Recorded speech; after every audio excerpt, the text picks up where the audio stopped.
My fellow Americans, it's been nearly 3 years since I first spoke to you from this room. Together we've faced many difficult problems, and I've come to feel a special bond of kinship with each one of you. Tonight, I'm here for a different reason. I've come to a difficult personal decision as to whether or not I should seek re-election. When I first addressed you from here, our national defenses were dangerously weak.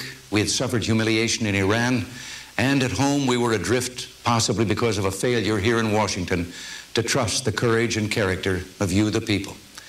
But worst of all, we were on the brink of economic collapse from years of government overindulgence and abusive overtaxation.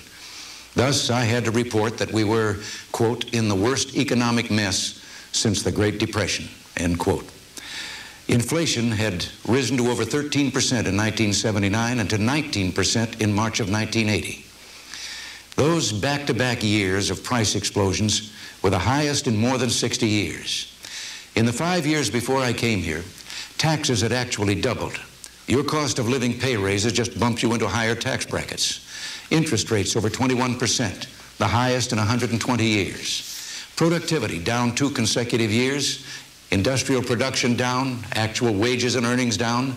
The only things going up were prices, unemployment, taxes, and the size of government.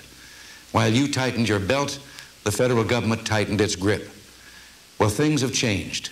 This past year, inflation dropped down to 3.2%. Interest rates cut nearly in half.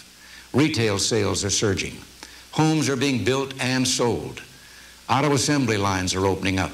And in just the last year, 4 million people have found jobs, the greatest employment gain in 33 years. By beginning to rebuild our defenses, we have restored credible deterrence and can confidently seek a secure and lasting peace as well as a reduction in arms. As I said Wednesday night, America is back and standing tall.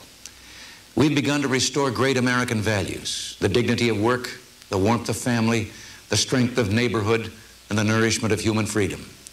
But our work is not finished. We have more to do in creating jobs, achieving control over government spending, returning more autonomy to the states, keeping peace in a more settled world, and seeing if we can't find room in our schools for God. At my inaugural, I quoted words that had been spoken over 200 years ago by Dr. Joseph Warren, President of the Massachusetts Congress. On you depend the fortunes of America, he told his fellow Americans.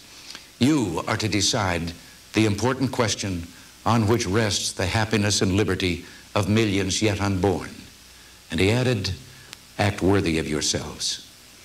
Over these last 3 years, Nancy and I have been sustained by the way you, the real heroes of American democracy, have met Dr. Warren's challenge. You were magnificent as we pulled the nation through the long night of our national calamity.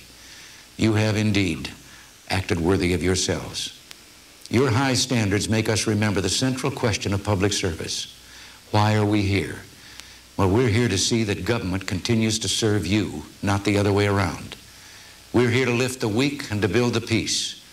And most important, we're here, as Dr. Warren said, to act today for the happiness and liberty of millions yet unborn, to seize the future so that every new child of this beloved republic can dream heroic dreams.